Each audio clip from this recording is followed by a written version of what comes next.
Hello everyone, class 12th physics, very first chapter electrostatics, electric charges and fields।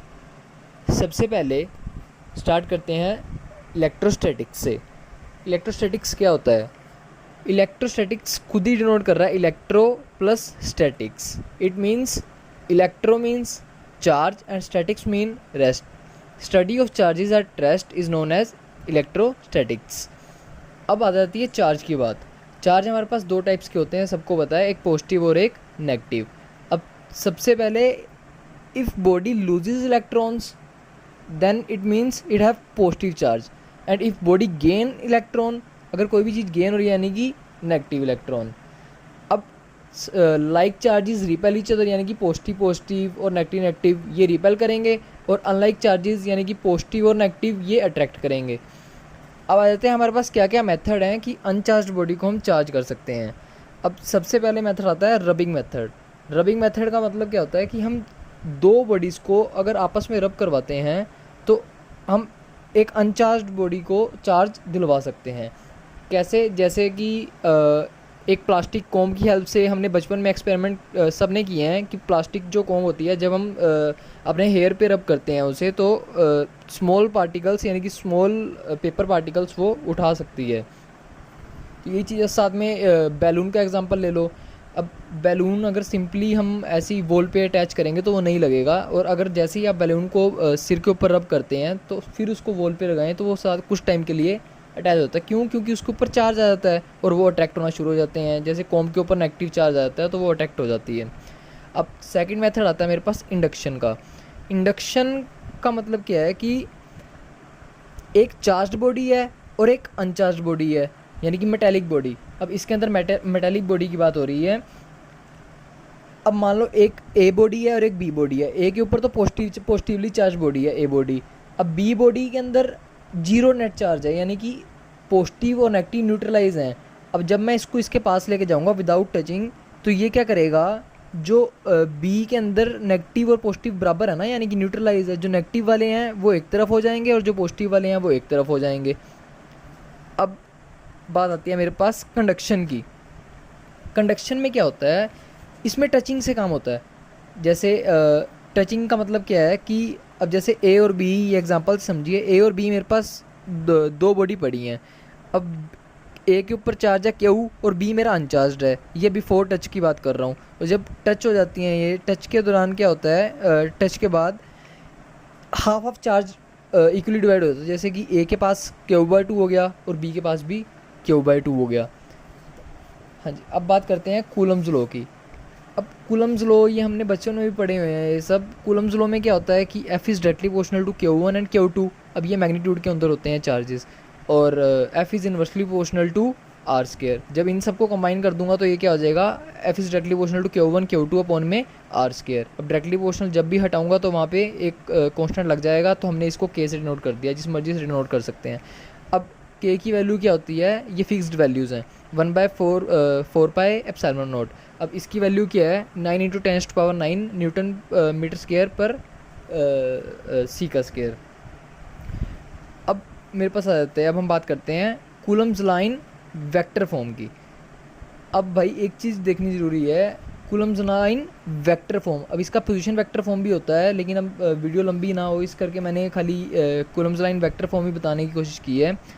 अब ध्यान से समझिएगा, इसमें ये डायग्राम की हेल्प से देखिए कि एक दो चार्जेस है मेरे पास, एक Q1 और Q2, इनके बीच की जो डिस्टेंस है वो है R। अब इसमें F21 की जब बात करूँगा, F21 का मतलब क्या होता है कि 1 लगा रहा है 2 पे फोर्स, यानी कि फोर्स एक्सर्टेड बाय, जैसे F21 की बात कर रहा हूँ, force exerted by Q1 on Q2। और जब मैं इसकी यूनिट वेक्टर की बात करूँगा R12, तो इसमें उल्टा है, यानी कि it is a unit vector from Q1 to Q2। और एक चीज़ अपने दिमाग में जब भी ये करने लगें, तो एक जब भी डेरिवेशन या फिर न्यूमेरिकल्स करें, तो अपने दिमाग में ये चीज़ पहले से ही बिठा लें कि जब भी मैं F21 की बात करूँगा तो जब भी मेरा यूनिट वेक्टर है वो हमेशा R12 आएगा, यानी कि 21 फोर्स वाले में और 12 यूनिट वेक्टर वाले में। ये होता कि ये मैंने आपको बता दिया है। अब सबसे पहले F21 की बात कर रहा हूँ, तो Q1 Q2 अपॉन में 4πE0 R², और साथ में यूनिट वेक्टर की बात कर रहे हैं, वेक्टर फॉर्म में है तो ये यूनिट वेक्टर लग गया R12। अब बात करूँगा F12 की, तो ये भी क्या बन जाएगा Q1 Q2 अपॉन में 4 पाई E0 R स्क्वायर, और यूनिट वेक्टर क्या लग जाएगा R21। अब डायग्राम के अकॉर्डिंग देख लीजिए, अब ये Q1 Q2 के हैं, ये R21 और R12 के हैं, अपोजिट डायरेक्शन में है, यानी कि R12 is equal to minus R21 unit vector. अब ये थर्ड इक्वेशन को जब मैं फर्स्ट के अंदर पुट डाउन करूँगा तो ये क्या बन जाएगा F21 is equal to minus Q1 Q2 R21 unit vector upon में 4 पाई E0 R स्क्वायर। यहाँ से ये क्या आ जाएगा F21 is equal to minus F12। ये क्या है, न्यूटन का थर्ड लॉ ओबे कर रहा है। अब बात करते हैं हम टाइप्स ऑफ चार्ज डिस्ट्रीब्यूशन की। अब मेरे पास तीन टाइप्स हैं चार्ज डिस्ट्रीब्यूशन की। सबसे पहले लीनियर, फिर सरफेस चार्ज, फिर वॉल्यूम चार्ज। अब लीनियर की बात करते हैं। लीनियर को हम लैम्डा से डिनोट करते हैं। लीनियर का मतलब सिंपल एक लेंथ की बात हो रही है, यानी कि क्यू चार्ज अपॉन में लेंथ, क्यू अपॉन में एल। अब सरफेस चार्ज की बात हो, यानी कि सरफेस का मतलब एरिया आ गया बीच में, क्यू अपॉन में एल स्क्वायर। एल स्क्वायर क्या है मेरा एरिया, यानी कि क्यू अपॉन में ए। अब बात कर रहे हैं हम वॉल्यूम चार्ज की। वॉल्यूम का मतलब क्या है, क्यू अपॉन में वी, वी से वॉल्यूम है।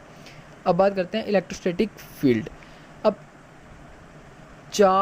इसका मतलब क्या है इलेक्ट्रोस्टैटिक फील्ड का, यानी कि कोई भी एक चार्ज है। अब चार्ज अपना इफेक्ट किन किन रीजन पे डाल रहा है। अब मान लो कोई भी एक चार्ज पड़ा है, उसके सराउंडिंग वो कहाँ कहाँ पे इफेक्ट डाल रहा है, वो होती है इलेक्ट्रोस्टैटिक फील्ड। और इसको हम डिनोट किससे करते हैं, ई से, ई वेक्टर से, यानी कि E is equal to F upon में क्यू।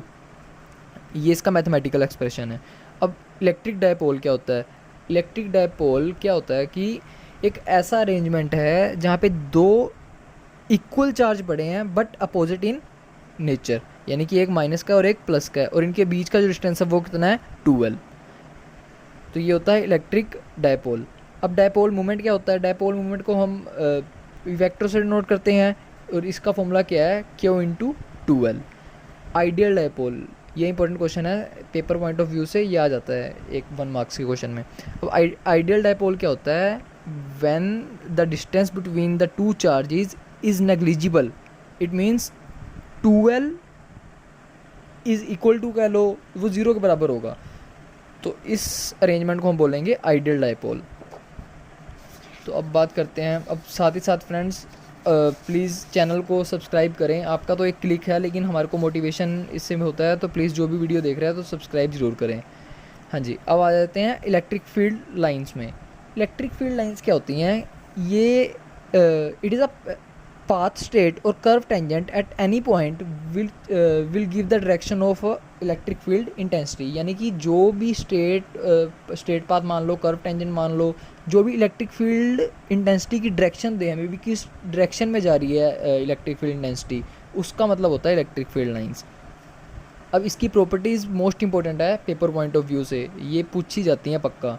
अब इसमें बोला हुआ है कि प्रॉपर्टीज़ क्या होती हैं। सबसे पहले प्रॉपर्टी तो यही मैंने मेन लिखवाई हैं, बाकी एक बार आप प्रॉपर बुक्स रेफ़र करें तो आपको अच्छे से क्लियर हो जाएगा। मैंने मेन प्रॉपर्टीज़ लिखवाई हैं।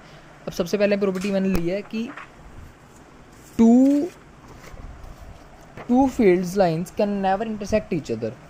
ये क्यों नहीं होती, क्योंकि अगर जब भी दो इंटरसेक्ट कर जाएंगी तो दो टेंजेंट आ जाएंगे, तो कभी भी दो टेंजेंट आते नहीं हैं, एक टेंजेंट आता है हमेशा।